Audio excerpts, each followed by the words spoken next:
Welcome back. ಈಗ ದಿನೇಶ್ ಅಮೀನ್ ಮಟ್ಟು sir, ಈಗ ಅಸಮಾಧಾನ ಅಂತ ಆಗಿದ್ರಲ್ಲಿ ಪ್ರಮುಖವಾಗಿ ಕಾರಣ ಅಂತ ಕೇಳೋಕ್ ಸಿಕ್ಕಿತ್ತು. ಅದು ಅದಕ್ಕೆ ಅಂತ ಹೇಳಿದ್ರೆ ಎಲ್ಲಿಂದ ಸಿಕ್ತು ಸೋರ್ಸು ಅಂತ ರಮೇಶ್ ಬಾಬು ಸರ್ ಕೇಳ್ಬೋದು. ಬಟ್ ಚರ್ಚೆ ಆಗಿದ್ದ ವಿಚಾರ ಇಷ್ಟೇ. ಈಗ ಸಚಿವರು ಸರಿಯಾಗಿ ಸ್ಪಂದಿಸ್ತಾ ಇಲ್ಲ, ನಮ್ಗೆ ಅನುದಾನ ಬೇಕು, ಡೆವಲಪ್ಮೆಂಟ್ ಇಲ್ಲದೆ ಹೋದ್ರೆ ನಾವು ಮತ ಕೇಳೋಕ್ ಹೋದಾಗ ಹೆಂಗೆ? ಈಗ ಗ್ಯಾರಂಟಿ ನೀವು ಅನುಷ್ಠಾನ ಮಾಡ್ತೀರಿ, ಸಚಿವರುಗಳಿಗೆ ಕ್ರೆಡಿಟ್ ಸಿಗುತ್ತೆ, ಸರ್ಕಾರಕ್ಕೆ ಓವರ್ ಆಲ್ ಕ್ರೆಡಿಟ್ ಸಿಗುತ್ತೆ, ಮತದಾರರು ನಮ್ಮನ್ನ ಕೇಳ್ತಾರೆ ಶಾಸಕರನ್ನ ನೀವೇನ್ ಮಾಡಿದ್ರಿ ನಮ್ಮ ಕ್ಷೇತ್ರಕ್ಕೆ ಅಂತ. ಈ ಅಸಮಾಧಾನ ಇದಕ್ಕೆ ಪರಿಹಾರ ಇಲ್ಲೇ ಸಿಕ್ತಿತ್ತಾ? ಇಲ್ಲಿ ಸಿಕ್ಕಿದ್ರೆ ದೆಹಲಿಗೆ ಹೋಗೋ ಅವಶ್ಯಕತೆ ಇರ್ತಿತ್ತಾ? ಇದನ್ನ ಏನ್ ಹೇಳ್ತೀರಿ?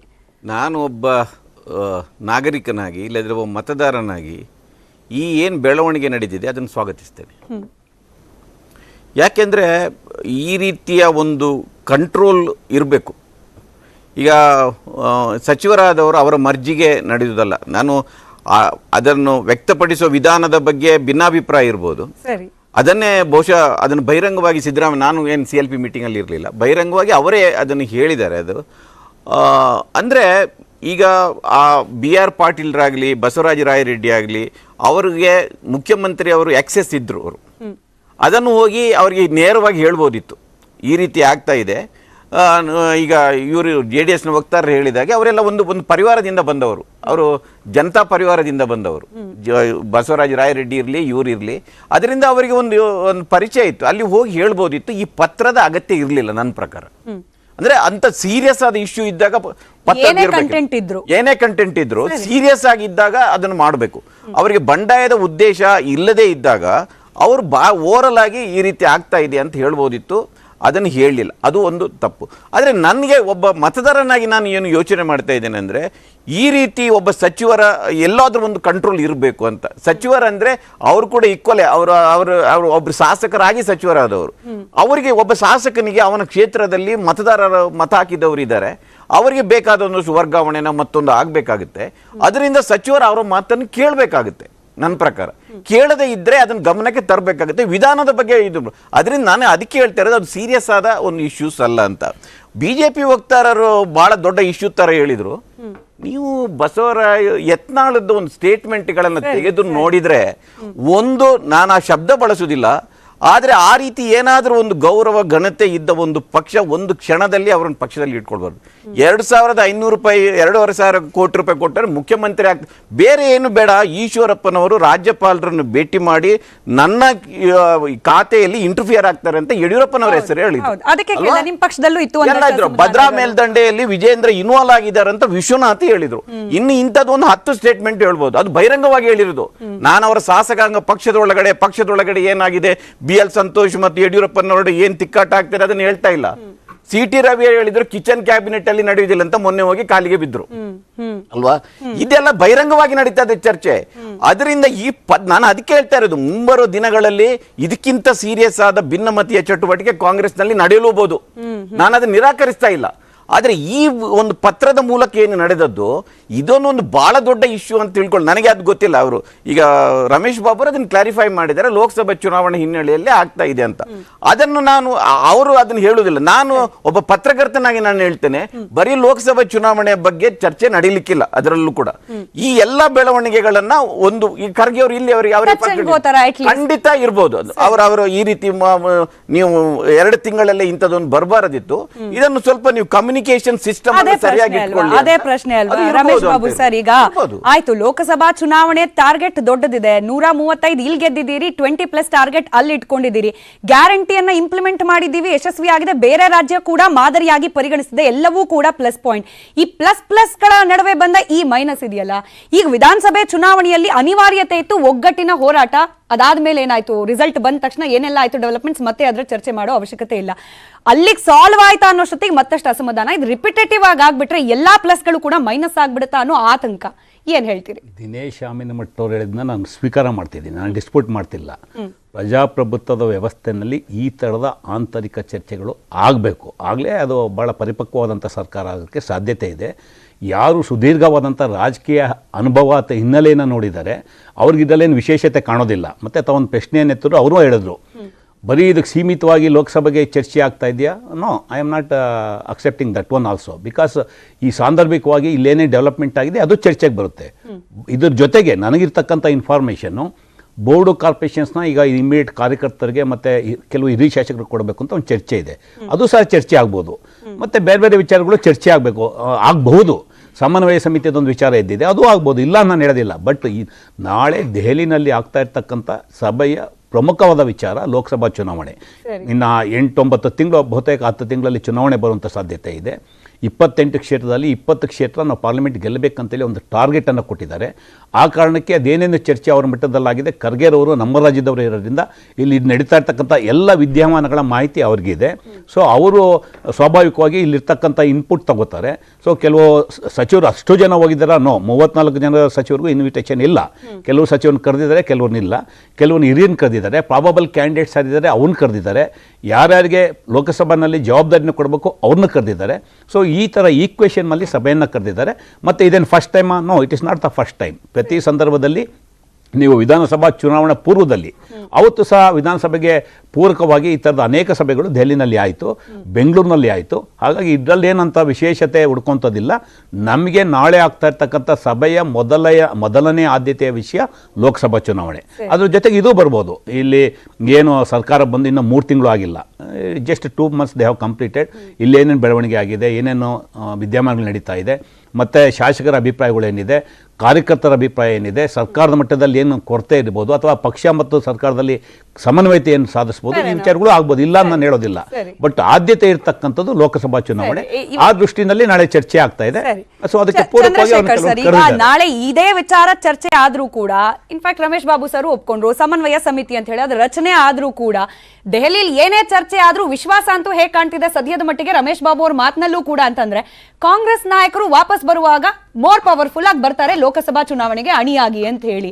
ಈಗ ಅವರ ಮಟ್ಟದಲ್ಲಾದ ಸಮಸ್ಯೆಗಳನ್ನ ಅವ್ರು ಪರಿಹರಿಸ್ಕೊಳ್ಳಕ್ಕೆ ಅವ್ರ ಸಿದ್ಧತೆಗಳಲ್ಲಿ ಏನೇನ್ ಬೇಕೋ, ವ್ಯವಸ್ಥೆಗಳನ್ನ ಏನೇನ್ ಬೇಕೋ ಮಾಡ್ಕೊಳ್ತಿದ್ದಾರೆ. ಬಿಜೆಪಿಗೆ ಏನ್ ಪ್ರಾಬ್ಲಮ್ ಅಂತ ಹೇಳಿ ಇಲ್ಲ. ಅದಕ್ಕೆ ನಮ್ಮ ಕಾಂಗ್ರೆಸ್ ವಕ್ತಾರ ಹೇಳಿದ್ರು, BJP ಅವರು ಮರ್ಯಾದೆ ಇಲ್ದಿರೋರು, ನಾವು ಕಾಂಗ್ರೆಸ್ ಅವರು ಆ ಥರ ಅಲ್ಲ ಅಂತೇಳಿ. ಅತ್ಯಂತ ಮರ್ಯಾದಸ್ಥ ಕಾಂಗ್ರೆಸ್ ಸರ್ಕಾರ ಮಾಡ್ತಿರೋದು ನೋಡಿ. SC SC TSPದು ಯಾವ ಅತ್ಯಂತ ಹಿಂದುಳಿದಿರ್ತಕ್ಕಂತಹ ದಲಿತ ಸಮಾಜನ ಉದ್ಧಾರ ಮಾಡಿಟ್ಟಿರ್ತಕ್ಕಂತಹ ಹಣ, ಅದರಲ್ಲಿ 11,000 ಕಿತ್ಕೊಂಡ್ಬಂದಿದೆ, 11,000 ಕೋಟಿ ಕಿತ್ಕೊಂಡ್ಬಂದಿದ್ದಾರೆ.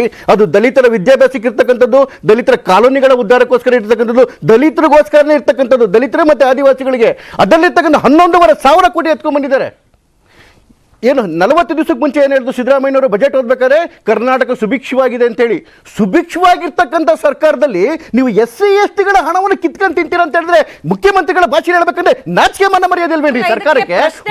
ಉತ್ತರ ಕೊಡಬೇಕಾಗಿರೋದು ಕಾಂಗ್ರೆಸ್ನವರೇ, ಅವರೇ ಶಾಸಕರು, ಅವರೇ ಸಚಿವರು, ಅವರೇ ಉತ್ತರ ಕೊಡಬೇಕಾಗಿರೋದು. ಕೊಟ್ಕೊಳ್ತಾರೇನೋ ಮೇಡಮ್? ಅವರು ನಾನು ಹೇಳಿದ್ದೇನೆ, ಎಲ್ಲ SC STಗಳು MLAಗಳು ಮತ್ತು ಮಿನಿಸ್ಟರ್ಗಳು ರಾಜೀನಾಮೆ ಕೊಟ್ಬಿಟ್ಟು ಆಚೆ ಕಡೆ ಬಂದ್ಬಿಡ್ಬೇಕಾಗಿತ್ತು. SC STಗಳು ಅಮೌಂಟ್ ಮುಡ್ತಾ ಇದ್ದೀರಿ ಅಂತೇಳಿ. BJP ಸರ್ಕಾರ ಇದ್ದಾಗ ಗೋವಿಂದ ಕಾರಜೋಳರು 9,000 ತೆಗಿತಾವ್ರೆ ಅಂತ ಒಂದು ಊಹೆ, ಅದು ತೆಗ್ದಿರ್ಲಿಲ್ಲ, ಏನಿಲ್ಲ. ಏನು ಸಿದ್ದರಾಮಯ್ಯನ ಭಾಷೆ ನೋಡ್ಬೇಕಿತ್ತು, ವೀರಾವೇಶ ನೋಡ್ಬೇಕಿತ್ತು, ದಲಿತರು ತಿನ್ಬಿಡ್ತೀರೇನ್ರಿ ಅಂತೇಳಿ. ಇನ್ನಂತ ಕೆಲಸ ಮಾಡ್ತಿದ್ರಿ ನೀವು? ನಾಚಿಕೆ ಆಗೋದಿಲ್ವಾ ನಿಮ್ಗೆ? ಇದು ಪದ ಬಳಸ್ತೀರಿ, ಅದಕ್ಕೆ ರಮೇಶ್ ಬಾಬು ಮುಖ್ಯಮಂತ್ರಿಗಳೇ ಇಲ್ಲಿ ಮಾತಾಡುವಾಗ ಒಂದ್ ಸ್ವಲ್ಪ ಗಮನ ಇಟ್ಕೊಂಡು ಮಾತಾಡಿ. ಎರಡನೇದು, ಈ ಮರ್ಯಾದಸ್ಥ ಕಾಂಗ್ರೆಸ್ ಮಾಡ್ತಿರೋದು ನೋಡಿ. ಅನುದಾನ ಕೊಡೋದಕ್ಕೆ ನಮ್ಮ ಕೈಲಿ ಆಗಲ್ಲ ಅಂತೇಳಿ ಉಪಮುಖ್ಯಮಂತ್ರಿಗಳು ಹೇಳ್ತಾರೆ. ಒಂದು ಸರ್ಕಾರ ಚುನಾಯಿತ ಆಗ್ಬಿಟ್ಟು ಬರೋದು ಇರೋ ಖಜಾನೆನೆಲ್ಲ ಹಂಚ್ಕೊಂಡು ಹೋಗೋದಕ್ಕೋ ಅಥವಾ ಏನು ರಾಜ್ಯದ ಡೆವಲಪ್ಮೆಂಟ್ ಮಾಡಬೇಕು? ಏನಂತಾರೆ ಇದನ್ನ? ಇದು ಮರ್ಯಾದಸ್ಥ ಸರ್ಕಾರ ಮಾಡ್ತಕ್ಕಂಥ ಕೆಲಸನ ಅನುದಾನ ಅಂದ್ರೆ ಏನು ಅಭಿವೃದ್ಧಿ ಮಾಡೋದೇ ಇಲ್ವಂತೆ. ಏನಾಗ್ಬೇಕಿಲ್ಲ ಕರ್ನಾಟಕ? ಎಲ್ಲಿಗೆ ಹೋಗ್ಬೇಕು? ಅವರ ಏನು ಶಾಸಕರ ಅಳಲು ಕೂಡ ಅದೇ ತಾನೇ ಆಗಿರೋದು. ಡೆವಲಪ್ಮೆಂಟ್ಗೆ ದುಡ್ಡೇ ಇಲ್ಲ, ಶಾಸಕರಿಗೆ ಅನುದಾನವೇ ಇಲ್ಲ ಅಂತ ಹೇಳಿ. ಇದು ಎರಡನೇದು. ಮೂರನೇದು, ಇದಕ್ಕೆ ಎಲ್ಲ ಬಗೆಗಳಿಗೆ ನೋಡಿ, ನಿನ್ನೆ ಹಣಕಾಸು ಇಲಾಖೆ ಈ ಯಾವುದು ಈ ಭಾಗ್ಯ 2,000 ರೂಪಾಯಿ ಕೊಡಲಿಕ್ಕೆ ಸಾಧ್ಯವೇ ಇಲ್ಲ ಎಲ್ಲರಿಗೂ ಅಂತ ಹೇಳಿದೆ ಅಂತ ಹೇಳಿದೇನು. ಮತ್ತೆ ತಿರುಗಿ ಅದಕ್ಕೂ ಕಂಡೀಷನ್ ಹಾಕ್ತೀರಿ. ಆವತ್ತು ಕೊಡ್ಬೇಕಾದ್ರೆ ಮಾದೇವಪ್ಪನ್ಗೂ ಫ್ರೀ ಆಗಿತ್ತು, ಕಾಕಾ ಪಾಟೀಲ್ಗೂ. ಇವತ್ತು ಮಾದೇವಪ್ಪನ್ಗೂ ಟೋಪಿ, ಕಾಕಾ ಪಾಟೀಲ್ಗೂ ಮುಗಿಸಿದ್ರೆ ಅವ್ರಿಗೆ ಪಾಪ ಬೇಜಾರಾಗತ್ತೆ. ಇನ್ನೊಂದು 30 ಸೆಕೆಂಡ್ ಕಂಪ್ಲೀಟ್ ಮಾಡಿ. ಕಾಕಾ ಪಾಟೀಲ್ಗೂ ಟೋಪಿ. ಈ ರೀತಿ ಅದರೊಳಗಡೆಗೆ ಮೋಸ ಮಾಡ್ತಿರ್ತಕ್ಕಂಥ ಸರ್ಕಾರ. ನಾಲ್ಕನೇದು, ಇವರಿಗೆ ಭುವನೇಶ್ವರಿ ಪುತ್ಥಳಿ, ಕರ್ನಾಟಕದ ಭುವನೇಶ್ವರಿ ಪುತ್ಥಳಿ ಮಾಡೋದಕ್ಕೆ ದುಡ್ಡಿಲ್ಲಂತೆ ಇವರಿಗೆ. ಆದ್ರೆ ರಾಜೀವ್ ಗಾಂಧಿ ಪುತ್ಥಳಿ ಮಾಡೋದಕ್ಕೆ ದುಡ್ಡಿದೆಯಂತೆ. ಪಾಯಿಂಟ್ ಏನು ಚಂದ್ರಶೇಖರ್ ಸರ್? ಅಂದ್ರೆ ಕಾಂಗ್ರೆಸ್ನ ಒಳಗಿರುವ ಶಾಸಕ ಶಾಸಕರಿಗೆ ಅಸಮಾಧಾನಕ್ಕೆ ಇವೆಲ್ಲ ಕಾರಣ ಅನ್ನೋದನ್ನ ನೀವು ಹೇಳ್ತಿದ್ದೀರಾ ಬಿಜೆಪಿ ವಕ್ತಾರರಾಗಿ. 100% ಮೇಡಮ್, ಅದು ಇವೆಲ್ಲ ಕಾರಣಗಳೇ ತಾನೇ. ಈಗ ಹೇಳಿದ್ದದೇನೆ, BR ಪಾಟೀಲ್ ಇಂದ ಹಿಡ್ಕೊಂಡು ಹರಿಪ್ರಸಾದ್ ಅವರಿಂದ ಹಿಡ್ಕೊಂಡು ಯಾರಿಗಾದ್ರೂ ಒಬ್ಬರಿಗೆ ಅಸಮಾಧಾನ ಕಡಿಮೆ ಆಗಿದ್ಯಾ? ಎಲ್ಲರೂ ಅವರಾಗಿರ್ತಕ್ಕಂಥ ಮಾತಿಗೆ ಎಲ್ಲರೂ ಕಟಿಬದ್ಧರಾಗಿದ್ದಾರೆ. ಅದರ ಅರ್ಥ ಏನು? ಆವತ್ತು ಅಸಮಾಧಾನ ಇತ್ತು, ಅಸಮಾಧಾನ ಇರುತ್ತೆ, ಮುಂದೆ ಕೂಡ ಅಸಮಾಧಾನ ಇರುತ್ತೆ. ನಾಳೆ ಹಾಗಾದ್ರೆ ದಿಲ್ಲಿ ಒಳಗಡೆಗೆ ಏನೋ ಆಗ್ಬಿಟ್ಟು ಎಲ್ಲರೂ ಸಮಾಧಾನ ಮಾಡ್ಕೊಂಡ್ ಬರ್ತೀನಿ. ಇದೇ ಸಮಾಧಾನ ತಾನೇ CLP ಒಳಗಡೆಗೆ ಮಾಡಿದ್ ನೀವು. ಉತ್ತರ ಏನಾಯ್ತು ಅದಕ್ಕೆ? CLP ಇಂದ ಆಚೆ ಬಂದಾಗ ಭಿನ್ನಮತ ಮುಗೀತು, ಮರುದಿನವೇ ಶುರುವಾಯ್ತಲ್ಲ ಅದು. ಹಾಗಾದ್ರೆ ಎಲ್ಲಿಗೆ ಹೋಗಿ ನಿಂತ್ಕೊಳ್ಳುತ್ತೆ ಇದು? ಅಂದ್ರೆ ಬಿಜೆಪಿ ಇರ್ಬೇಕಾದ್ರೆ ಎಲ್ಲ ಕ್ಲಿಯರ್ ಇತ್ತು ಅನ್ನೋದು ನಿಮ್ ವಾದ. ಹಾಗಾದ್ರೆ ಬಿಜೆಪಿ ಸರ್ಕಾರ ಇರ್ಬೇಕಾದ್ರೆ ಯಾವುದೇ ರೀತಿ ಸಭೆಗಳು ಆಗ್ಲಿಲ್ಲ, ಚರ್ಚೆನೂ ಆಗ್ಲಿಲ್ಲ, ಎಲ್ಲ ಎಲ್ಲಿ ಸಮಸ್ಯೆ ಬಂತು ಅಲ್ಲಲ್ಲೇ ಆನ್ ಸ್ಪಾಟ್ ಪರಿಹಾರ. ಇನ್ನು 45 ದಿವಸನೇ ಆಗಿಲ್ಲ, 135 ಜನ ಇಟ್ಕೊಂಡು ಅಧಿಕಾರಕ್ಕೆ ಬಂದಿದ್ರಿ. 45 ದಿವಸ ಆಗೋಷ್ಟೊತ್ತಿಗೆ ನಿಮ್ಮ 8 ತಿಂಗಳು 9 ತಿಂಗಳು ಅವಕಾಶ ಇದೆ, ಅಷ್ಟರಲ್ಲೆಲ್ಲ ಬಗೆಹರಿಸ್ಕೊಳ್ತೀವಿ. ಲೋಕಸಭಾ ಚುನಾವಣೆಯಲ್ಲಿ ನಾವು ಫುಲ್ ಅಂಡ್ ಫ್ಲೆಡ್ಜ್ ಆಗಿ ಎಲೆಕ್ಷನ್ ನ ಫೇಸ್ ಮಾಡ್ತೀವಿ, 20 ಟಾರ್ಗೆಟ್ ರೀಚ್ ಮಾಡ್ತೀವಿ. ಸಮಸ್ಯೆ ಈಗ JDS ಪ್ಲಸ್ ಬಿಜೆಪಿ ಇದು ಮೈತ್ರಿ ಆಗತ್ತಾ, ಸಪರೇಟಾ? ಈ ಗೊಂದಲದಲ್ಲಿ ಅವರೇ ಇದ್ದಾರೆ. ಅವ್ರ ಗೊಂದಲಗಳು, ಆ ಗೊಂದಲಕ್ಕೆ ಪರಿಹಾರ ಅದನ್ನ ಮಾಡ್ಕೊಳ್ಳಿ, ನಂತರದಲ್ಲಿ ಕಾಂಗ್ರೆಸ್ನ ಗೊಂದಲಗಳ ಬಗ್ಗೆ ಮಾತನಾಡ್ಲಿ ಅನ್ನೋ ವಾದ ಬಹುಶಃ ರಮೇಶ್ ಬಾಬು ಸರ್ ಅವ್ರು ಮಾಡ್ಬೇಕಿತ್ತು, ಮಾಡ್ಲಿಲ್ಲ. ನಾನು ಅವ್ರ ಪರವಾಗಿ ಪ್ರಶ್ನೆ ಕೇಳ್ತಿದ್ದೀನಿ ಅನ್ಕೊಳ್ಳಿ. JDS BJP ಒಂದಾಗುತ್ತಾ, ಮರ್ಜ್ ಆಗುತ್ತಾ ಅನ್ನೋದ್ರ ಚರ್ಚೆ ಇನ್ನೊಂದು ದಿವಸ ಇಟ್ಕೊಳ್ಳೋಣ. ಅಲ್ಲ, ಲೋಕಸಭಾ ಚುನಾವಣೆಗೆ ಪ್ರಿಪರೇಷನ್ ಹೋಗಿರೋದಂತಲ್ಲ ಸರ್, ನಿಮ್ ಪ್ರಿಪರೇಷನ್ ಬಗ್ಗೆ ಕೇಳೋಣ ಅಂತ. ಈಗ ಅವ್ರು ಲೋಕಸಭಾ ಚುನಾವಣೆಗೆ ಅಷ್ಟೇ ನಾವು ಪ್ರಿಪ್ರೇಷನ್ಗೆ ಹೋಗ್ತಾ ಇದ್ದೀವಿ ಅಂತ ಫಸ್ಟ್ ರೌಂಡಲ್ಲಿ ರಮೇಶ್ ಬಾಬು ಅವರು ಹೇಳಿದ್ರು. ದಿನೇಶ್ ಅಮೀನ್ಮಠ್ ಸರ್ ಅವರು ಇಲ್ಲ, ಈ ಥರದ ಚರ್ಚೆಗಳು ಅಲ್ಲಿ ಭಾಗವಹಿಸ್ತವೆ ಅಂದ ತಕ್ಷಣ ಅದನ್ನು ಒಪ್ಕೊಂಡ್ರು ರಮೇಶ್ ಬಾಬು ಅವರು. ಅಂದರೆ ಅಲ್ಲಿಗೆ ಅರ್ಥ ಏನು ಅಂತಂದರೆ, ಯಾವ ವಿಷಯ ಅಲ್ಲಿ ವಿಷಯವಾಗಿ ಚರ್ಚೆ ಆಗುತ್ತೆ ಅನ್ನೋದನ್ನು ಎಲ್ರಿಗೂ ಜಗಜ್ಜಾಹಿರಿ. ಈಗ ಯಾವ್ದಾನ ಆಗಲಿ, ಒಂದು ನಿಮಿಷ. ಅದ್ರ ಜೊತೆಗೆ ನನ್ನ ಸ್ನೇಹಿತರಾದಂಥ ರಮೇಶ್ ಬಾಬು ಅವರು ಮಾತಾಡ್ತಾ ನಮ್ಮ JDS ಪಕ್ಷದ ಶಾಸಕಾಂಗದ ಪಕ್ಷದ ಸಭೆ, ಶಾಸಕಾಂಗದ ನಾಯಕರು ಮತ್ತು ಸಿದ್ದರಾಮಯ್ಯನವರು, ರೇವಣ್ಣವರ ಅಸೆಂಬ್ಲಿಯ ಸಂಬಂಧಗಳ ಬಗ್ಗೆ ಮಾತಾಡ್ತಿದ್ರು. ನಾನು ಒಂದು ಕೇಳಕ್ಕೆ ಬಯಸ್ತೀನಿ, ಮಾನ್ಯ ರಮೇಶ್ ಬಾಬು ಅವರು ಕೂಡ ಅವತ್ತು ನಮ್ಮ ಜೊತೆನೇ ಇದ್ದರು. ಅವತ್ತು ಈ ಥರದ ಎಲ್ಲ ನಡವಳಿಕೆಗಳು ನಡೆಯುವಾಗ ರಮೇಶ್ ಬಾಬು ಅವರು ನಮ್ಮ ಜೊತೆ ಇದ್ದರು. ರಾಷ್ಟ್ರೀಯ JDSನ ಕಾರ್ಯದರ್ಶಿ ಕೂಡ ಆಗಿದ್ದರು. ಅವತ್ತು ನಿಮ್ಮ ಅಭಿಪ್ರಾಯ ಏನಿತ್ತು ನಂಗೆ ಗೊತ್ತಿಲ್ಲ, ಇರಲಿ ಒಂದು ಕಡೆ. ಆದರೆ ಅಸೆಂಬ್ಲಿ ಒಳಗಡೆ ಸಿದ್ದರಾಮಯ್ಯನವರು ಮತ್ತು ರೇವಣ್ಣವರ ಸಂಬಂಧ ಅದು ಭಾಳ ದೊಡ್ಡ ಸಂಬಂಧ. ಇವತ್ತಿನದಲ್ಲ, ಈ ಕಳೆದ 30 ವರ್ಷಗಳಿಂದ ಅವ್ರಿಗಿರ್ತಕ್ಕಂಥ ಸ್ನೇಹ ಸಿದ್ದರಾಮಯ್ಯನವರು ಒಪ್ಕೊಂಡಿದ್ದಾರೆ, ರೇವಣ್ಣವರು ಒಪ್ಕೊಂಡಿದ್ದಾರೆ. ಹಾಗಂತ ರೇವಣ್ಣವರು ಚುನಾವಣೆ ಸೋಲಿಸ್ಲಿಕ್ಕೆ ಸಿದ್ದರಾಮಯ್ಯನವರು ಹೋಗಲಿಲ್ಲ ಅಂದ ತಕ್ಷಣ, ಒಂದು ಚುನಾವಣೆಗೆ ಕ್ಯಾಂಪೇನ್ಗೆ ಹೋಗಲಿಲ್ಲ ಮೊನ್ನೆ ಚುನಾವಣೆಗೆ ಸಿದ್ದರಾಮಯ್ಯನವರು ಹಾಸನ್ಗೆ, ಹಂಗಂತ ಸಿದ್ದರಾಮಯ್ಯನವರು ರೇವಣ್ಣವ್ರು ಗೆಲ್ಸಿದ್ರು ಅಂತ ಅರ್ಥನಾ? ಹಾಗಾದರೆ ಆಂಟಿ ಪಾರ್ಟಿ ಆ್ಯಕ್ಟಿವಿಟೀಸ್ ಆಗಲಿಲ್ವಾ ಸಿದ್ದರಾಮಯ್ಯನವ್ರದ್ದು? ಅದ್ರ ಚರ್ಚೆ ಬೇಡ. ಆ ವಿಶ್ವಾಸಗಳು ಅವ್ರವ್ರದ್ದು ಹಂಗೆ ಇರಲಿ, ನಾವು ಅದಕ್ಕೆ ಉಳಿ ಹಿಂಡೋದು ಬೇಡ ನಾವು ಯಾರೂ. ಮತ್ತು ಈ ಚರ್ಚೆ ಡೆಲ್ಲಿ ಮಟ್ಟಕ್ಕೆ ಹೋಗಿದೆ ಅಂತ ಅಂದರೆ ಇಲ್ಲಿ ಭಾಳ ಸೀರಿಯಸ್ಸಾಗಿ ಗಮನಿಸ್ಬೇಕಾಗಿರ್ತಕ್ಕಂಥ ಅಂಶ, BR ಪಾಟೀಲ್ರು ಬಂದಿರತಕ್ಕಂಥ ಜಿಲ್ಲೆ ಯಾವುದು? ಇಸ್ ಗುಲ್ಬರ್ಗ. ನರೇಂದ್ರ ಸ್ವಾಮಿ ಅವರು ಬಂದಿರತಕ್ಕಂಥ ಜಿಲ್ಲೆ ಯಾವುದು? ಮಂಡ್ಯ. ರಾಯರೆಡ್ಡಿ ಅವ್ರು ಬಂದಿರತಕ್ಕಂಥ ಜಿಲ್ಲೆ ಯಾವುದು? ಬಾಗಲಕೋಟೆ ಅಥವಾ ಬಿಜಾಪುರ, ಐ ಥಿಂಕ್. ಈ ಥರದ ಕೊಪ್ಪಳ. ಈ ಥರದ ನಾಯಕರುಗಳು ಅಸಮಾಧಾನ ವ್ಯಕ್ತಪಡಿಸ್ತಾ ಇರೋದು ಎಲ್ಲಿ? 17-20ಕ್ಕೂ ಹೆಚ್ಚು ಸಚಿವರ ಮೇಲೆ ನಮಗಿರ್ತಕ್ಕಂಥ ಅಸಮಾಧಾನ, ನಾವು ಶಾಸಕರು ಹೇಳದಂಥ ಕೆಲಸಗಳು ನಮ್ಗೆ ಆಗ್ತಾ ಇಲ್ಲ ಅಂತ. ಅಥವಾ ವರ್ಗಾವಣೆ ವಿಚಾರ ಆಗ್ಬೋದು, ಅನುದಾನದ ವಿಚಾರ ಆಗ್ಬೋದು, ಮತ್ತೊಂದು ವಿಚಾರಗಳು ಆಗ್ತಾ. ಒಂದು ಸರ್ಕಾರ ಬಂದ ತಕ್ಷಣ ಪ್ರಾರಂಭ ಆಗೋದು ಏನು ಅಂತ ಅಂದರೆ, ಗೈಡ್ಲೈನ್ ಫಸ್ಟ್ ಇಶ್ಯೂ ಆಗದೆ ವರ್ಗಾವಣೆಯನ್ನು ನಾವು ಇಂತಿಷ್ಟು ದಿನಗಳಲ್ಲಿ ಮುಗಿಸ್ತೇವೆ ಅಂತ ಒಂದು ಆದೇಶ ಆಗುತ್ತೆ ಮಾನ್ಯ ಮುಖ್ಯಮಂತ್ರಿಯವರು. ಆಗ ಶಾಸಕರು ಏನು ಮಾಡ್ತಾರೆ, ತಮಗೆ ಬೇಕಾದ ಅಧಿಕಾರಿಗಳನ್ನು ಆಯಾ ಕ್ಷೇತ್ರಗಳಿಗೆ ಸಂಬಂಧಪಟ್ಟ ಜಿಲ್ಲೆಗಳಿಗೆ ಹಾಕ್ಸ್ಕೊಳ್ಳಿಕ್ಕೆ ಒಂದು ಶಿಫಾರಸು ಪತ್ರವನ್ನು ಎಲ್ಲ ಮಂತ್ರಿಗಳಿಗೂ ಕೊಡ್ತಾರೆ. ಆ ಶಿಫಾರಸು ಪತ್ರಗಳ ಅನುದಾನವಾಗಿ ಏನಾದರೂ ಆಗಲಿಲ್ಲ ಅಂತ ಅಂದಾಗ ಅಸಮಾಧಾನ ಸ್ಟಾರ್ಟ್ ಆಗ್ತದೆ. ಮಾನ್ಯ ಇದಕ್ಕೆಲ್ಲ ಮೂಲ ಕಾರಣ ಬಹುಶಃ JDS ಆಗೋಯ್ತಾ? ಒಳಗೊಳಗೆ ಏನೋ ನಡೀತಾ ಇತ್ತು, ವರ್ಗಾವಣೆ ಎಲ್ಲ ಸರ್ಕಾರದಲ್ಲಿ ನಡೀತಿತ್ತೇನೋ ನಮಗೆ ಗೊತ್ತಿಲ್ಲ. ಇದನ್ನು ಬಹಿರಂಗಪಡಿಸಿ ಒಂದೇ ನಿಮಿಷ ಕುಮಾರಸ್ವಾಮಿ ಅವರು ಒಂದು ಸ್ಟೇಟ್ಮೆಂಟ್ ಮಾಡಿದ್ರು ಪ್ರಾರಂಭದಲ್ಲೇ, ವರ್ಗಾವಣೆಯ ದಂಧೆ CM ಕಚೇರಿಯಿಂದನೇ ಪ್ರಾರಂಭ ಆಗಿದೆ, ದಯವಿಟ್ಟು ಸರಿಪಡಿಸ್ಕೊಳ್ಳಿ ಅಂತ. ಅದು ಇಲ್ಲ, ಏನೂ ಆಗಿಲ್ಲ, ಕುಮಾರಸ್ವಾಮಿ ಇಟ್ಟಂಡ್ರ ನಾಳು ಮೂಳು ಏನೇನೋ ಹೇಳಿದ್ರು. ಆದರೆ ಇವತ್ತೇನಾಗ್ತಿದೆ? ಯಾವ ವಿಷಯಕ್ಕೆ BR ಪಾಟೀಲ್ರು ಶಾಸಕಾಂಗ ಸಭೆ ಕರೀರಿ ಅಂತ ಹೇಳಿದ್ರು? ಶಾಸಕಾಂಗ ಸಭೆಯಲ್ಲಿ ಚರ್ಚೆ ಆಗದಂಥ ವಿಷಯಗಳ್ಯಾವು ಇವೆ, ಈ ಥರದವೇ. ನಮ್ಮ ಕೆಲಸಗಳಾಗ್ತಾ ಇಲ್ಲ, ನಮ್ಮ ಈ ಮಂತ್ರಿಗಳು ಕೆಲಸ ಮಾಡ್ಕೊಡ್ತಿಲ್ಲ, ಈ ಮಂತ್ರಿಗಳು ಕೆಲಸ ಮಾಡ್ತಿಲ್ಲ ಅನ್ನೋದೇ ಒಂದು ಚರ್ಚೆ. ಆಗ ಮಾನ್ಯ ಮುಖ್ಯಮಂತ್ರಿಗಳು ಪರಮೇಶ್ವರ್ ಅವರು ಏನು ಹೇಳಿದ್ರು, ಎಲ್ಲ ರೀತಿಯಲ್ಲೂ ಸಮಸ್ಯೆಯನ್ನು ಬಗೆಹರಿಸಿದ್ದೇವೆ ನಾವು ಅಂದರು. ಹಾಗಾಗಿ ಈಗ ಡೆಲ್ಲಿ ಸಭೆ ಆಗ್ತಾ ಇರೋದು ಯಾವ ಉದ್ದೇಶ? ಈಗ ಬರೀ MP ಚುನಾವಣೆದೇ ಚರ್ಚೆ ಆಗೋದಾಗಿದ್ದಿದ್ರೆ ಜಿಲ್ಲಾವಾರು ಜಿಲ್ಲಾ ಅಧ್ಯಕ್ಷರುಗಳನ್ನು ಅಥವಾ AICC ಅಲ್ಲ KPCC ಪದಾಧಿಕಾರಿಗಳನ್ನು ಎಲ್ಲರನ್ನು ಕರಿತಿದ್ರು. ಇಲ್ಲಿ ಕರೀತಾ ಇರೋದು ಕೇವಲ 17 ಸಚಿವರು ಅಥವಾ 20 ಸಚಿವರು ಫುಲ್ ಕ್ಯಾಬಿನೆಟ್ ಕರೀತಾ ಇಲ್ಲ. ಕ್ಯಾಬಿನೆಟ್ನ ಏನಾದರೂ ಕ್ಯಾಬಿನೆಟ್ ಮಂತ್ರಿಗಳ ಕಾರ್ಯವೈಖರಿ ಬಗ್ಗೆ ಚರ್ಚೆ ಮಾಡ್ತಾರೆ, ಅದು ಇಲ್ಲ. 20 ಜನ ಮಾತ್ರ. ಯಾವ 33 ಜನ ಶಾಸಕರು ಬಿ ಆರ್ ಪಾಟೀಲ್ ನೇತೃತ್ವದಲ್ಲಿ ಯಾವ ಸಚಿವರನ್ನ ಪಾಯಿಂಟ್ ಔಟ್ ಮಾಡಿ ಇಂಥವ್ರ ಮೇಲೆ ಇಂಥವ್ರ ಹತ್ರ ನಮ್ಗೆ ಕೆಲಸ ಆಗ್ತಾ ಇಲ್ಲ ಅಂತ ಮಾಡಿದ್ರು, ಆ ಸಚಿವರನ್ನಷ್ಟೇ ಡೆಲ್ಲಿ ಕರೆದಿರೋದು. ಜೊತೆಗೆ ಅಸಮಾಧಾನ ವ್ಯಕ್ತಪಡಿಸಿದಂಥ ಹರಿಪ್ರಸಾದ್, ಅಸಮಾಧಾನ ವ್ಯಕ್ತಪಡಿಸಿದಂಥ ಬಿ ಆರ್ ಪಾಟೀಲ್, ಇನ್ನಿತರರನ್ನ ಕರೆದಿದ್ದಾರೆ. ಈಗ ಹರಿಪ್ರಸಾದ್ ಕರ್ದಿಲ್ಲ ಅಂತ ನಮಗ್ ಸಿಕ್ಕಿರೋ ಮಾಹಿತಿ, ಆದ್ರೂ ಡೆಲ್ಲಿಗೆ ಹೋಗಿದ್ದಾರೆ. ನೋಡೋಣ ನಾಳೆ ಅವರು ಆ ಸಭೆನಲ್ಲಿ ಇರ್ತಾರೋ ಅಥವಾ ಅನ್ಅಫಿಷಿಯಲ್ ಆಗಿ ಮೀಟ್ ಮಾಡ್ತಾರೋ, ಅದು ಅವರೇ ಆಚೆ ಬರ್ತಾರೆ, ಅವರೇ ಆಚೆ ಹೇಳ್ತಾರೆ. ಈಗ ಶಾಸಕಾಂಗ ಪಕ್ಷದ ಸಭೆಯಲ್ಲಿ ಎಲ್ಲ ಮುಗಿದು ಅಂದ ತಕ್ಷಣ ಮಾರನೇ ಸ್ಟೇಟ್ಮೆಂಟ್ ಮಾಡ್ಲಿಲ್ವಾ ಬಿ ಆರ್ ಪಾಟೀಲ್? ಏನ್ ಹೇಳಿದ್ರು? ನನ್ನ ಆತ್ಮಗೌರವಕ್ಕೆ ತೊಂದರೆ ಬಂದ್ರೆ ನಾನು ರಾಜೀನಾಮೆ ಬಿಸಾಕ್ತೀನಿ ಅಂತ ಹೇಳಿದ್ರು. ಅಂದ್ರೆ ಕೇವಲ 3 ತಿಂಗಳಲ್ಲಿ ಅದ್ಭುತವಾಗಿ ಮೆಜಾರಿಟಿ ಬಂದಿರ್ತಂತ ಕಾಂಗ್ರೆಸ್ ಪಾರ್ಟಿಯ ಹಿರಿಯ ಶಾಸಕರುಗಳು ಅಸಮಾಧಾನ ವ್ಯಕ್ತಪಡಿಸ್ತಾ ಇದ್ದಾರೆ. ಅಂದ್ರೆ ಇಲ್ಲಿ ಮನೆಯೊಂದು 3 ಬಾಗಿಲು ಕರ್ನಾಟಕ ಕಾಂಗ್ರೆಸ್ನಲ್ಲಿ ಆಗಿದೆ. ಏನು ಅಂತಂದ್ರೆ, ಒಂದು ಮಾನ್ಯ ಶ್ರೀ ಖರ್ಗೆ ಅವರ ನೇತೃತ್ವದ ಒಂದು ಗುಂಪು, ಮಾನ್ಯ ಸಿದ್ದರಾಮಯ್ಯನವರ ನೇತೃತ್ವದ ಒಂದು ಗುಂಪು, ಮಾನ್ಯ ಡಿ ಕೆ ಶಿವಕುಮಾರ್ ಅವರ ನೇತೃತ್ವದ ಒಂದು ಗುಂಪು.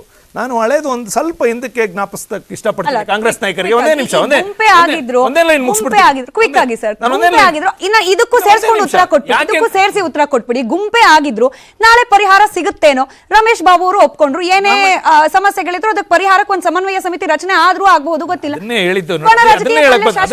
ಅದನ್ನೇ ಹೇಳಕ್ ಬಂದೆ. ಸಮ್ಮಿಶ್ರ ಸರ್ಕಾರದಲ್ಲಿ ಜೆಡಿಎಸ್ ಕಾಂಗ್ರೆಸ್ ಮಾಡಿದಾಗ ಸಮನ್ವಯ ಸಮಿತಿ ಮಾಡೋದು ಕರೆಕ್ಟು. ಒಂದೇ ಪಕ್ಷದ ಶಾಸಕರು ಇರ್ತಕ್ಕಂಥ 135 ಮೆಜಾರಿಟಿ ಇರ್ತ ಜಾಗದಲ್ಲಿ ಸಮನ್ವಯ ಸಮಿತಿ ಯಾಕಬೇಕು? ಯಾರ ಮಧ್ಯೆ ಸಮನ್ವಯ ಸಮಿತಿ? ಯಾರ್ಯಾರಿಗೆ ಸಮನ್ವಯ ಮಾಡ್ಬೇಕು ನೀವು? ಖರ್ಗೆ ಅವ್ರಗ ಅಥವಾ ಡಿ ಕೆ ಶಿವಕುಮಾರ್ ಅವ್ರಗ ಅಥವಾ ಸಿದ್ದರಾಮಯ್ಯನವ್ರಗ? ಇಲ್ಲ, ಒಂದೇ ನಿಮಿಷ ಮುಗಿಸ್ಬಿಡ್ತೀನಿ, ಒಂದೇ ಲಾಸ್ಟ್ ಲೈನ್ ಮುಗಿಸ್ಬಿಡ್ತೀನಿ. ನಾನು ಹೇಳೋದೇನು ಅಂತಂದ್ರೆ, 1989ರಲ್ಲಿ ವೀರೇಂದ್ರ ಪಾಟೀಲ್ ನೇತೃತ್ವದಲ್ಲಿ 170ಕ್ಕೂ ಹೆಚ್ಚು ಶಾಸಕರು ಗೆದ್ದಂತ ಸರ್ಕಾರದಲ್ಲೇ 3 ಮುಖ್ಯಮಂತ್ರಿಗಳನ್ನು ಕೊಟ್ಟಂತ ಕೊಡುಗೆ ಕಾಂಗ್ರೆಸ್ ಪಾರ್ಟಿ ಇತಿಹಾಸದಲ್ಲಿದೆ.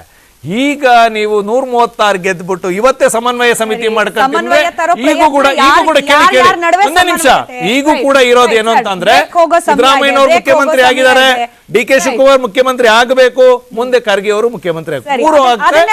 ಸಮನ್ವಯ ಸಮಿತಿ ದಿನೇಶ್ ಸರ್ ಹೇಳಿ, ರಮೇಶ್ ಬಾಬು ಸರ್ ಹೇಳಿ, ಸಿದ್ದರಾಮಯ್ಯ ಅವರನ್ನ ಹಂತ ಹಂತವಾಗಿ ಕಂಟ್ರೋಲ್ ಮಾಡೋ ಪ್ರಯತ್ನದ ಭಾಗವ ಇವೆಲ್ಲ ಅನ್ನೋ ಪ್ರಶ್ನೆ ಕೂಡ ಇದೆ. ಈಗ ಸಮನ್ವಯತೆ ಬ್ರೇಕ್ ಹೋಗೋಕ್ ಮುಂಚೆ 2 ಪ್ರಶ್ನೆ. ಒಂದು, ಸಮನ್ವಯತೆ ತರೋದೇ ಆದ್ರೆ ಯಾರ ನಡುವೆ ಸಮನ್ವಯತೆ ಕಳ್ಕೊಳ್ಳೋ ಅಂಥದ್ದು ಏನಾಗಿದೆ ನಾಯಕರ ನಡುವೆ ಅನ್ನೋದು ಒಂದು ಪ್ರಶ್ನೆ. ಎರಡನೇದು, ನಾನು 2ನೇ ಪ್ರಶ್ನೆಯಿಂದ ಪ್ರಾರಂಭ ಮಾಡ್ತೀನಿ. ದಿನೇಶ್ ಸರ್, ಈಗ ಈ ಎಲ್ಲ ಬೆಳವಣಿಗೆ ಆಗ್ತಾ ಇರೋದು ಅಂದ್ರೆ ಸಿದ್ದರಾಮಯ್ಯ ಅವರು ಒಬ್ಬ ಮಾಸ್ ಲೀಡರ್, ಅವರ ಕೈಲಿ ಮುಖ್ಯಮಂತ್ರಿಯ ಜವಾಬ್ದಾರಿಯನ್ನ ಕೊಟ್ಟ ನಂತರದಲ್ಲಿ ಅವರನ್ನ ಎಂಪವರ್ ಮಾಡುವಂತಹ ಡೆವಲಪ್ಮೆಂಟ್ ನ ಸಹಜವಾಗಿ ನಿರೀಕ್ಷೆ ಮಾಡ್ತಾರೆ ಪಕ್ಷದ ಕಾರ್ಯಕರ್ತರು ಅಥವಾ ಮತದಾರರು.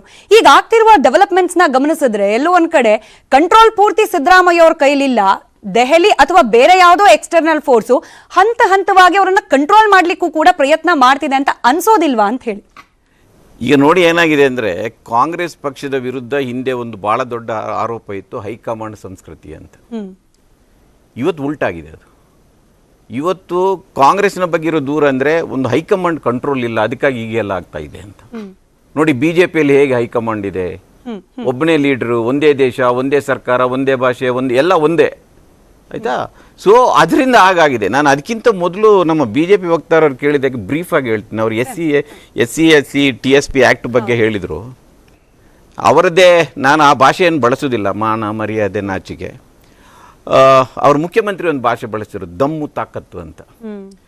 ಈ ಪಕ್ಷಕ್ಕೆ ದಮ್ಮು ತಾಕತ್ತಿದ್ರೆ SCP TSP ಆ್ಯಕ್ಟ್ ಅನ್ನು ರಾಷ್ಟ್ರ ಮಟ್ಟದಲ್ಲಿ ಜಾರಿಗೆ ತಂದು ದಲಿತರ ಬಗ್ಗೆ ತಾನೆಷ್ಟು ಕಾಳಜಿ ಇದೆ ಅಂತ ಹೇಳಬೇಕು. ಅದನ್ನು ಮುಖ್ಯಮಂತ್ರಿಗಳು ಸಿದ್ದರಾಮಯ್ಯನವರು ಭಾಳ ಸಾರಿ ಚಾಲೆಂಜ್ ಮಾಡಿದ್ದಾರೆ. 25% ನಿಮ್ಮ ಡೆವಲಪ್ಮೆಂಟ್ಗೆ ಇಡುವ ದುಡ್ಡನ್ನು ನೀವು ಮೀಸಲಿಡಿ, ನಿಮಗೆ ದಮ್ಮು ತಾಕತ್ತು ಇದ್ರೆ. ಸುಮ್ಮನೆ ಆರೋಪ ಮಾಡೋದಲ್ಲ. ನೀವು 10-11 ಸಾವಿರ ಕೋಟಿ ಅಲ್ಲಿ ಡೈವರ್ಟ್ ಮಾಡಿದ್ರಿ, ಇಲ್ಲಿ ಡೈವರ್ಟ್ ಮಾಡಿದ್ರಿ, 7D ಅನ್ನು ರದ್ದು ಮಾಡಿದ್ದಕ್ಕೆ ಆಗಿದೆ. ಅದರಿಂದ ಅದೆಲ್ಲ ಬೇಡ. ಆಮೇಲೆ ಎರಡನೇದು, ನನಗೆ ನಿಜವಾದ ಸೀರಿಯಸ್ ಆದ ಚರ್ಚೆ ನೀವು ನಡೆಸಿದ್ರಿ, ಇಲ್ಲ ಅಂತ ನಾನು ಹೇಳೋದಿಲ್ಲ. ಈಗ ನೀವು 2 ತಿಂಗಳಲ್ಲಿ ಆಗಿದ್ದ ಬಗ್ಗೆ ಚರ್ಚೆ ನಡೀತಿರಲ್ಲ. ಯಡಿಯೂರಪ್ಪನವರು 26 ಜುಲೈಗೆ ಪ್ರಮಾಣ ವಚನ ಸ್ವೀಕರಿಸಿದರು ಲಾಸ್ಟ್ ಟೈಮ್. ಸಂಪುಟ ರಚನೆ ಆಗಿದೆಯಾ ಅವಾಗ? 26 ಆಗಸ್ಟ್ಗೆ, 1 ತಿಂಗಳು ಸಿಂಗಲ್ ಹ್ಯಾಂಡೆಡ್ ಇಡೀ ಮಳೆ ಬಂದು ಅತಿವೃಷ್ಟಿಯಾಗಿ ರಾಜ್ಯ ಮುಳುಗ್ತಾ ಇತ್ತು. ಇಲ್ಲಿ ಇನ್ನೊಬ್ಬ ಸಚಿವರಿಲ್ಲ. ದಿಸ್ ಇಸ್ ಎ ಸೀರಿಯಸ್ ಲೆಕ್ಕುನ. ಇವತ್ತು ಫುಲ್ ಫ್ಲೆಡ್ಜೆಡ್ ಆಗಿದೆ, ಗ್ಯಾರಂಟಿ ಸ್ಕೀಮ್ಗಳು ಇಂಪ್ಲಿಮೆಂಟ್ ಆಗ್ತದೆ. ಅದಕ್ಕೆ ನಾನು ಹೇಳ್ತೇನೆ ಮುಂದಿನ ದಿನಗಳಲ್ಲಿ ಇದಕ್ಕಿಂತ ಸೀರಿಯಸ್ ಆದ ಬಂಡ. ಇನ್ನೊಂದು ಪ್ರಶ್ನೆ ಸರ್, ಇಲ್ಲಿ ಸಿದ್ದರಾಮಯ್ಯ, ಡಿ.ಕೆ. ಶಿವಕುಮಾರ್, ಖರ್ಗೆ ಅವರಂತ ಪವರ್ಫುಲ್ ಲೀಡರ್ಸ್ ಇದ್ದಾರೆ ಅನ್ನೋದಕ್ಕೆ ಸಮಸ್ಯೆನಾ ಅಥವಾ ಇವರೆಲ್ಲರೂ ಇರೋದೇ ಸಮಸ್ಯೆನಾ ಅಂತ ಹೇಳಿ? ಇಲ್ಲ ನಾನು ಅದನ್ನ ನೀವು ಎರಡನೇ ಪ್ರಶ್ನೆ ಬರ್ತೇನೆ, ಸಮನ್ವಯದ ಪ್ರಶ್ನೆ. ಸಮನ್ವಯದ ಬಗ್ಗೆ ಈಗ ಪಾರ್ಟಿಯಲ್ಲಿ ಒಂದು ಸಿಸ್ಟಮ್ ಡೆವಲಪ್ ಆಗಿಬಿಟ್ಟಿದೆ ಈಗ ಇದೆಲ್ಲ. ಅಂದ್ರೆ ನೀವು ಹೇಳಿದಾಗೆ ಇಲ್ಲಿ ಈಗ ಬಿಜೆಪಿಯಲ್ಲಿ ಲೀಡರ್ಗಳೇ ಯಾರಂತ ಇಲ್ಲ ಈಗ. ಅಂದ್ರೆ ಯಡಿಯೂರಪ್ಪನವರು ರಾಜಕೀಯ ನಿವೃತ್ತಿ ತಗೊಂಡ್ಬಿಟ್ಟಿದ್ದಾರೆ. ಅವರು ಸೆಕೆಂಡ್ ಲೈನ್ ಲೀಡರ್ಶಿಪ್ ಅನ್ನು ಆ ಪಾರ್ಟಿಯಲ್ಲಿ ಬೆಳೆಸಲೇ ಇಲ್ಲ. ಅದು ಬಹಳ ದೊಡ್ಡ ಲೆಕ್ಕನ ಈಗ. ಅದರಿಂದಾಗಿ ಅವರಲ್ಲಿ ಇವತ್ತಿನ ಒಪೋಸಿಷನ್ ಪಾರ್ಟಿ ಲೀಡರ್ ಯಾರಾಗಬೇಕು, ಪಕ್ಷದ ಅಧ್ಯಕ್ಷರಾಗಬೇಕು ಯಾಕೆ ಬಂದಿದೆ ಅಂದರೆ, ನಾನು ವಾಜಪೇಯಿ ಪ್ರಧಾನಿ ಆಗಿದ್ದಾಗ ದೆಹಲಿಯಲ್ಲಿದ್ದವ. ಇವತ್ತು ಸೆಕೆಂಡ್ ಲೈನ್ ಲೀಡರ್ಶಿಪ್ ಅನ್ನು ಬೆಳೆಸಿದ್ದು ಅಟಲ್ ಬಿಹಾರಿ ವಾಜಪೇಯಿ. ವಸುಂಧರಾ ರಾಜೆ ಇರ್ಬೋದು, ಶಿವರಾಜ್ ಸಿಂಗ್ ಚೌಹಾಣ್ ಇರ್ಬೋದು, ಯಡಿಯೂರಪ್ಪ ಇರ್ಬೋದು, ನರೇಂದ್ರ ಮೋದಿ ಅವರೇ ಇರ್ಬೋದು. ಅದು ಇವತ್ತು ನೀವು ಪ್ರಾದೇಶಿಕ ಪಕ್ಷದಲ್ಲಿ ಪ್ರಾದೇಶಿಕವಾಗಿ ನಾಯಕರನ್ನು ಬೆಳೆಸಿದವರು ಅಟಲ್ ಬಿಹಾರಿ ವಾಜಪೇಯಿ. ಈಗಿನ ಅವರ ಸಿಸ್ಟಮ್ ಅಲ್ಲಿ ಹೈಕಮಾಂಡ್ ಸಂಸ್ಕೃತಿ ಅನ್ನೋದು ಸಿಸ್ಟಮ್ ಅಲ್ಲಿ ಅವರ ಹತ್ರ ಲೀಡರ್ಗಳೇ ಇಲ್ಲ. ಅದರಿಂದ ನೀವು ಹೇಳಿದ ಒಂದು ರೀತಿಯಲ್ಲಿ ಹೌದು, ಇಲ್ಲಿ ಲೀಡರ್ಗಳು ಜಾಸ್ತಿ ಆಗಿದ್ದಾರೆ ಎನ್ನುವುದನ್ನು. ಲೀಡರ್ಗಳು ಜಾಸ್ತಿ ಆಗಿದ್ದಾರೆ ಅಂಡ್ ಮೋಸ್ಟ್ ಆಫ್ ದೆಮ್ ಈಗ ಖರ್ಗೆ ಮತ್ತು ಸಿದ್ದರಾಮಯ್ಯನವರು ಒಂಥರ ಈಕ್ವಲ್ ನೀವು ಒಂದು ಹಂತದಲ್ಲಿ ನಿಲ್ಲಿಸಬಹುದು ಅವರನ್ನು. ಅದರಿಂದ ಒಂದು ಸಮನ್ವಯ ಅಗತ್ಯ ಇರ್ಬೋದು. ಯಾಕಂದ್ರೆ ಅವರವರಿಗೆ ಒಬ್ಬ ಮಾಸ್ ಲೀಡರ್ ಇದ್ದಾಗ ಅವನದೇ ಆದ ಒಂದು ಫಾಲೋವರ್ಸ್ಗಳ ಗುಂಪು ಇರುತ್ತೆ. ಇವರಲ್ಲಿ ಎಷ್ಟೇ ಸಮನ್ವಯತೆ ಇದ್ರೂ ಕೂಡ ಫಾಲೋವರ್ಸ್ಗಳಲ್ಲಿ ಸ್ವಲ್ಪ ಸಮನ್ವಯತೆ ಪ್ರಶ್ನೆಗಳು ಬರುತ್ತೆ. ಅದಕ್ಕಾಗಿ ಒಂದು ರಾಜ್ಯಕ್ಕೆ ಒಂದು ಪಕ್ಷಕ್ಕೆ ಸಮನ್ವಯ ಸಮಿತಿ ಮಾಡುವುದರಿಂದ ನಾನೊಬ್ಬ ಮತದಾರನಾಗಿ ನಾನು ಏನು ತೀರ್ಮಾನ, ನನ್ನ ಅಭಿಪ್ರಾಯ ಏನಂದ್ರೆ, ನೀವು ಎಲ್ಲವನ್ನು ಕೂಡ ಸಾರ್ವಜನಿಕ ಹಿತದೃಷ್ಟಿಯಿಂದ ಒಳ್ಳೆದ ಕೆಟ್ಟದಂತ ತೀರ್ಮಾನ ಮಾಡಬೇಕು. ಸಮನ್ವಯ ಸಮಿತಿ ಆಗಿ ಅದರಿಂದ ರಾಜ್ಯಕ್ಕೆ ಒಳ್ಳೇದಾಗುದಿದ್ರೆ ಆಗ್ಲಿ ಬಿಡಿ ಅದರಲ್ಲಿ. ಅದರಿಂದ ಅದನ್ನು ಸಮನ್ವಯ ಸಮಿತಿ ಮಾಡಿದ ಕೂಡಲೇ ಆ ಪಕ್ಷದಲ್ಲಿ ಸರಿ ಇಲ್ಲ ಅಂತ ನಾನಂತ ಹೇಳಿದ್ದಾರೆ. ಅದರಿಂದ ಅದು ರಾಜಕೀಯ ವಿಶ್ಲೇಷಕರಾಗಿ ಅಮೀನ್ ಮಟ್ಟು ಸರ್ ಅಭಿಪ್ರಾಯ. ಆಮೇಲೆ ಇನ್ನೊಂದು ಹೇಳ್ತೇನೆ, ಇವ್ರು ಬಿ.ಆರ್. ಪಾಟೀಲ್ ಹೇಳಿದ್ರು, ಇವ್ರು ಬಹಳ ಬಿ.ಆರ್. ಪಾಟೀಲ್ ನಂಬ್ತೇನೆ ಅಂತ ಹೇಳಿದ್ರು. ಬಿ.ಆರ್. ಪಾಟೀಲ್ ನಂಬುದಿದ್ರೆ ಅವ್ರ ಲೆಟರ್ ಬಗ್ಗೆ ಹೇಳಿದ್ದನ್ನು ಯಾಕೆ ನಂಬುದಿಲ್ಲ ಅಂತ. ಡೈಲಮಾ ಇದೆ, ಯಾವ್ದು ಬೇಕು ಯಾವ್ದು ರಿಯಲ್ ಡೈಲಮಾ ಇದೆ. ಸರಿ, ಸಮನ್ವಯತೆ ಸಾಧಿಸಬೇಕಾಗಿರೋದು ಶಾಸಕರು ಸಚಿವರ ನಡುವೆನಾ, ನಾಯಕರ ನಡುವೆನಾ ಅಂತ ಹೇಳಿ. ನಾಳೆ ಇನ್ ಕೇಸ್ ಚರ್ಚೆ ನೀವೇ ಹೇಳಿದಾಗ ಆದ್ರೂ ಕೂಡ ಯಾವ ಸಮನ್ವಯತೆ ಬಗ್ಗೆ ಚರ್ಚೆ ಆಗೋದು ಅನಿವಾರ್ಯ ಇದೆ ಅಥವಾ ಅವಶ್ಯಕತೆ ಇದೆ ಅಂತ ಹೇಳಿ. ನೋಡಿ, ಅಮೀನ್ ಮಟ್ ಅವರು ಆಗಲೇ ಒಂದು ಮಾತಾಡ್ತಾ ಹೇಳಿದ್ರು, ಹಿಂದೆ ಹೈಕಮಾಂಡ್ ಕಲ್ಚರು ಕಾಂಗ್ರೆಸ್ ಪಾರ್ಟಿಲಿ ಇದ್ದಂಥದ್ದು ನಿಜ, ಈಗ ಸಾಕಷ್ಟು ಬದಲಾವಣೆ ಆಗಿದೆ ಅಂತೇಳಿ. ಈ ಎಲ್ಲವುದು ಡೆಮಾಕ್ರೆಟಿಕ್ ಸೆಟಪ್ಪಲ್ಲಿ ನೋಡಿ, ಅಸೆಂಬ್ಲಿ ಚುನಾವಣೆಯಲ್ಲಿ ನಾಳೆ ನಾಮಿನೇಷನ್ ಲಾಸ್ಟ್ ಡೇಟು ಅಂದರೆ ಆವತ್ತು ಕ್ಯಾಂಡಿಡೇಟ್ ಅನೌನ್ಸ್ ಮಾಡ್ತಿದ್ರು. ಇವತ್ತು ನಮ್ದು ಹಂಗಲ್ಲ, ವೆರಿ ಫಸ್ಟು ನಾವು ಕ್ಯಾಂಡಿಡೇಟ್ ಅನೌನ್ಸ್ ಮಾಡೋದು. ಅಂದರೆ ಬದಲಾವಣೆಗಳಿಗೆ ನಾವು ಹೊಂದ್ಕೊಂಡು ರಾಜಕಾರಣಕ್ಕೆ ಹೋಗ್ತಾ ಇದ್ದೀವಿ. ಅಷ್ಟರ ಮಟ್ಟಿಗೆ ಸ್ವೀಕಾರ ಮಾಡಿಕೊಂಡು ಸಮನ್ವಯ ಸಮಿತಿ ಅನ್ನೋದು ಡೆಮಾಕ್ರೆಟಿಕ್ ಸೆಟಪ್ಪಲ್ಲಿ ಅಭಿಪ್ರಾಯವನ್ನು ಬದಲಾವಣೆ ಮಾಡ್ಕೊಳ್ಳೋಂಥದ್ದು, ಶೇರ್ ಮಾಡ್ಕೊಳ್ಳೋಂಥದ್ದು. It is good. ಯಾವುದೇ ಪೊಲಿಟಿಕಲ್ ಪಾರ್ಟಿ ಆಗಲಿ ಅದು ಒಳ್ಳೆಯದು. ಈಗ ನನ್ನ JDS ಮಿತ್ರರಾಗಲೇ ಕೆಲವು ವಿಚಾರ ಪ್ರಸ್ತಾಪ ಮಾಡೋದು. ನಾನು ನನ್ನ ಜೆ ಡಿ ಎಸ್ಸಲ್ಲಿ ಇದ್ದಿದ್ದಲ್ಲೇ ನಾನು ಅಲ್ಲಿ ಅಥೆಂಟಿಸಿಟಿಯಾಗಿ ನಾನು ಮಾತಾಡ್ತಾ ಇರ್ತಕ್ಕಂಥದ್ದು. ಮತ್ತು ಸನ್ಮಾನ್ಯ ದೇವೇಗೌಡರು ಸಹ ಕಾಂಗ್ರೆಸ್ ಪಕ್ಷದಲ್ಲಿ ಇದ್ದಂಥವ್ರು. ಅದು ಚರ್ಚೆ ಮಾಡೋದು ಅದೆಲ್ಲೆಲ್ಲೂ ಹೋಗುತ್ತೆ. ಇಲ್ಲಿ ಪ್ರಶ್ನೆ ಇರೋಂಥದ್ದು ಕುಮಾರಸ್ವಾಮಿರವರು ಯಾವ ರೀತಿ ನಡ್ಕೋತಾ ಇದ್ದಾರೆ. ನಾನು ರೇವಣ್ಣವ್ರದ್ದು, GT ದೇವೇಗೌಡರದು 6 ತಿಂಗಳು ಅಥವಾ ವರ್ಷದಿಂದ ಮಾತಾಡಲಿಲ್ಲ. ಈಗ ಕಳೆದ 15 ದಿನಗಳ ಹಿಂದೆ ಸದನದಲ್ಲಾದಂತ ನಾನು ಹೇಳಿದ್ದು. ಅದು ಜನರ ತೀರ್ಮಾನಕ್ಕೆ ಬಿಡ್ತೀನಿ. ನಾನು JDS ಬಗ್ಗೆ JDS ಬಗ್ಗೆ ನಾನು ಹೆಚ್ಚಿಗೆ ಮಾತಾಡಕ್ಕೆ ಹೋಗಲ್ಲ. ಎರಡನೇದು, ನಿಮ್ಗೆ BJP ಅವ್ರಿಗೆ ಉತ್ತರ ಕೊಟ್ಟು ನಿಮ್ಮ ಹತ್ರ ಬರ್ತೀನಿ. ಯಾಕೆಂದ್ರೆ ಆಗಲೇ ನೀವು ಒಂದು ಪ್ರಶ್ನೆ ಕೇಳಿದ್ರಿ, ನಿಮ್ಮ ವಿರೋಧ ಪಕ್ಷದ ನಾಯಕರನ್ನು ಯಾಕೆ ಮಾಡಿಲ್ಲ ಅಂದ್ರೆ ಉತ್ತರ ಕೊಡಲಿಲ್ಲ. ಎರಡನೇ ಪ್ರಶ್ನೆ, ನೀವು ಲೋಕಸಭಾ ಚುನಾವಣೆಗೆ ಏನು ಉತ್ತರ ರೆಡಿ ಆಗ್ತಿದ್ದೀರಾ, ಕಾಂಗ್ರೆಸ್ ಎಲ್ಲ ತಯಾರಾಗ್ತಿದೆ ಅಂದರೆ ಪಾಪ ಅದೆಲ್ಲ ಬಿಟ್ಬಿಟ್ಟು ಅವರು SCP-TSP ಬಗ್ಗೆ ಈಗಾಗಲೇ ನನ್ನ ಸ್ನೇಹಿತರು ಅಮೀನ್ ಭಟ್ ಅವರು ಹೇಳಿದ್ರು, SCP-TSP ತಂದಿದ್ದಾರು ಕರ್ನಾಟಕದಲ್ಲಿ, ಕೇಂದ್ರದಲ್ಲಿ ನಿಮಗೆ ತಾಕತ್ತಿದೆಯಾ ತರೋದಕ್ಕೆ ಅಂತೇಳಿ.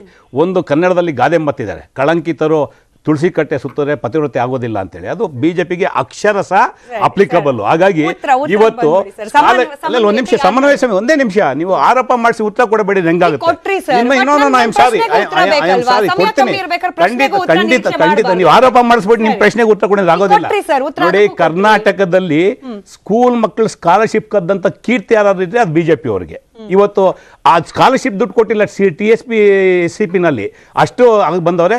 ಇನ್ನು ಸಮನ್ವಯ ಸಮಿತಿ ಹೇಳ್ತಾ ಇದ್ದೀರಾ, ಖಂಡಿತ ಸಮನ್ವಯ ಸಮಿತಿ ಆದ್ಯತೆ ಅಲ್ಲ. ನಮ್ಮ ನಾಳಿನ ಸಭೆಯ ಆದ್ಯತೆ ಲೋಕಸಭಾ ಚುನಾವಣೆ. ಆದ್ಯತೆ ಅಲ್ಲದೆ ಹೋದ್ರು ಇನ್ ಕೇಸ್ ಚರ್ಚೆ ಆದ್ರೆ ಯಾರ ನಡುವೆ ಸಮನ್ವಯತೆ ಅಂತ ಪ್ರಶ್ನೆ ನಂದು. ಯಾರ ನಡುವೆ?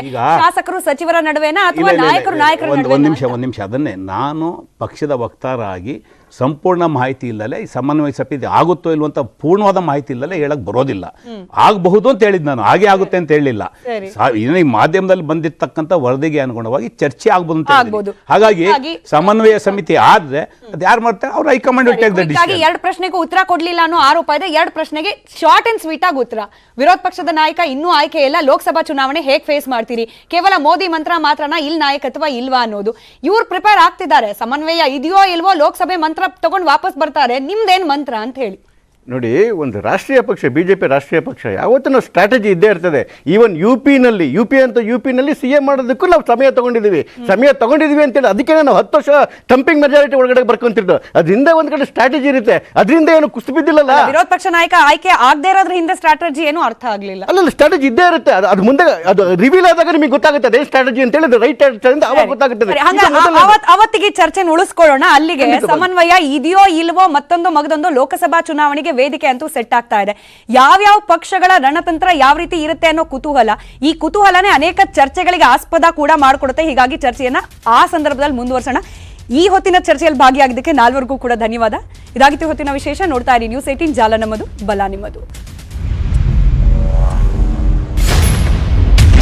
ನನ್ನ ಪ್ರಶ್ನೆಯಿಂದ ತಪ್ಪಿಸ್ಕೊಳ್ಳೋದು ಸುಲಭ ಅಲ್ಲ.